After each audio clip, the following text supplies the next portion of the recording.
What are some stories your parents, grand or grandparents told you about World War II? Grandfather is 97 and still kicking. Earned a Purple Heart for saving the life of his commanding officer. His army platoon moved into an Italian town that was supposed to be under Allied control. They approached a gate to gain entry to the fortified safe zone. They were greeted with, "Hi, Joe," which I am told was a common way to greet other American soldiers. As they moved into the town, he said they realized there was a major problem. About the time that began to sink in, they began to be fired upon like fish in a barrel. His commanding officer was shot. My grandpa threw him over his shoulder and ran. He could hear the bullets hitting all around him.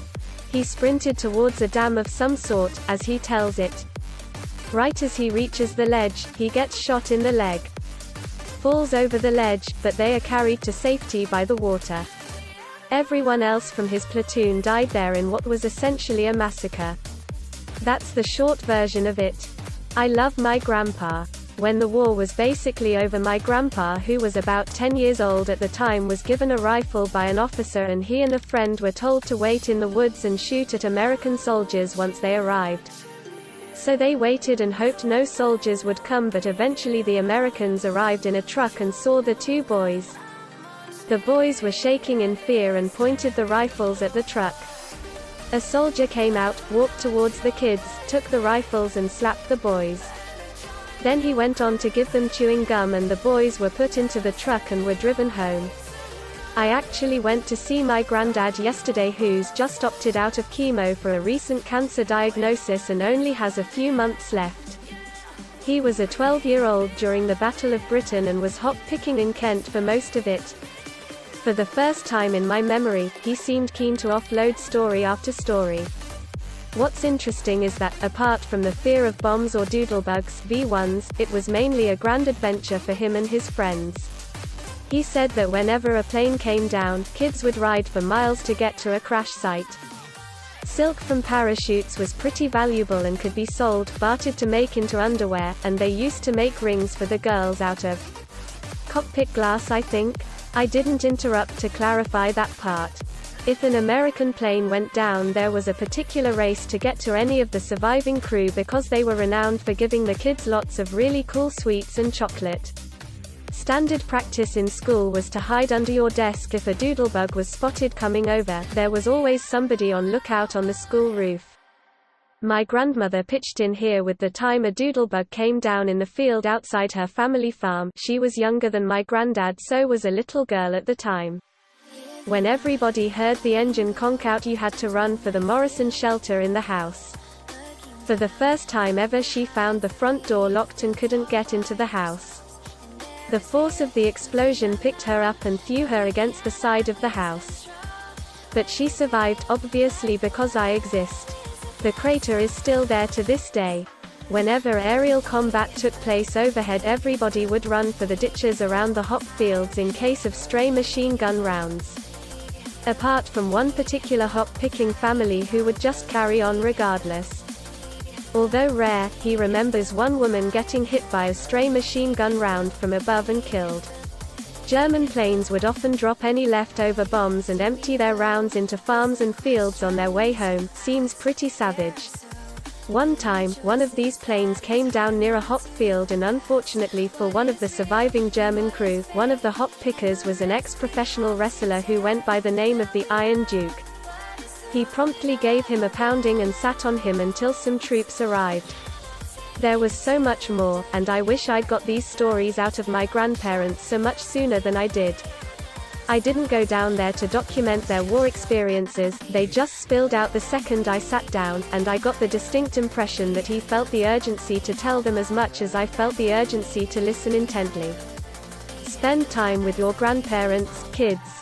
They're full of stories, wisdom and life experiences that cannot be taught in school or in documentaries.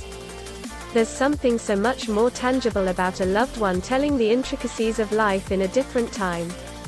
For thousands of years, it's how the human race learned collectively, from the spoken stories of our elders, and in today's fast-paced modern age, it's something that could easily be lost. It's a lesson I've just learned the hard way. Go see your grandparents if you can. As soon as possible. And just listen. My mom always tells me that I wouldn't be alive today if they found out that my great-grandmother was hiding Jewish people during the war. My great-grandfather bombed a sperm whale thinking it was German U-boat. My grandfather once told me how he had brought down 15 German planes in WW2. When I asked him if he was a fighter pilot or an anti-aircraft gunner, he replied neither. I was the worst mechanic in the Luftwaffe. My grandmother and aunts, dad's mom and older sisters, would slather their faces with cow poop and mud so the Japanese soldiers won't rape them. I have too. My great-uncle had terrible luck. He was a New Zealand soldier and held as a prisoner of war, but when the war ended he got released by the Allies. As they were traveling back, they decided to have a party overnight. The next day he was hungover, so decided to drink water from the river. Turns out it was poisoned by the Nazis. Makes me sad to think that he was so close to coming home, but never made it. On the other side of my family, my granddad worked with someone after the war who was in a concentration camp. He never talked to anyone, and sat in the corner of the lunchroom by himself eating. Apparently he was constantly shaking and always looked terrified, paranoid. I felt sick to my stomach when I was told this. My uncle never told stories about the war. One of the few things he ever said was that people who have a big ego and tell war stories, they didn't see anything real. The family knows from researching public records that he was part of the D-Day invasion, not Normandy, but part of it. He was then listed as missing, later turned up in a POW camp. Redeployed, injured, spent time in a French hospital, and was sent home. One time when I was 12 or 14 he showed me his dress uniform jacket and his medals. I tried it on and it fit me perfectly. I was just a little boy when I first put this on too, he said.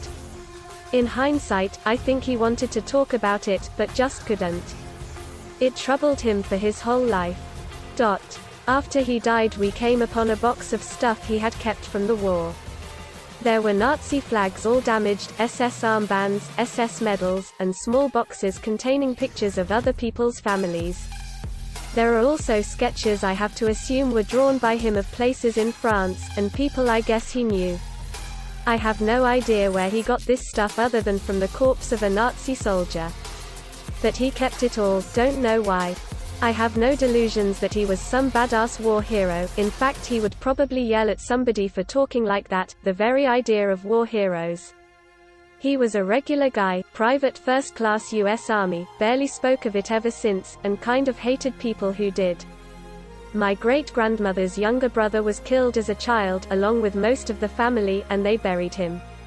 A little while later, she saw a little boy in her village wearing his boots. She was furious as they had buried him in his boots. She demanded the boots back, dug her brother up, put the boots back on him, and reburied him. This is the same woman who had Nazis storm her house, shoot everyone, including her, and she had to play dead so that they would leave. Once they were gone, she ran away and lived with this family in Russia for a bit. They didn't have much, but they took her in and cared for her for a while. To this day, we send that family food, clothes, etc. because they need it. We refer to them as our aunts, uncles, and cousins. The story about how my great-grandparents got together, very romantic. He was a RAF flight instructor and she was a mechanic for airplanes. He landed on her jacket by mistake and she yelled at him. He fell in love with her and stayed in love until he died at 65. She loved him until she passed at 87. Hollywood should make a movie about it. Mr. Grandfather, Australian, was stationed on Goodenough Island in Papua. He was there after the major battle and served with the ground crew on a makeshift airfield. The airfield stationed RAF and USAF aircraft and his job, as he told it, was to gauge the fuel usage and determine how long planes were gone before they were considered lost. Long after he passed. I looked through his deployment record out of interest. He applied to become an aviator a few times but was knocked back for being too simple.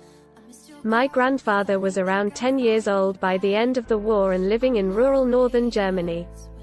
He was, as almost everyone at the time, part of the Hitler Youth and their commander gathered them all up and armed them with rifles and some Panzerfausts.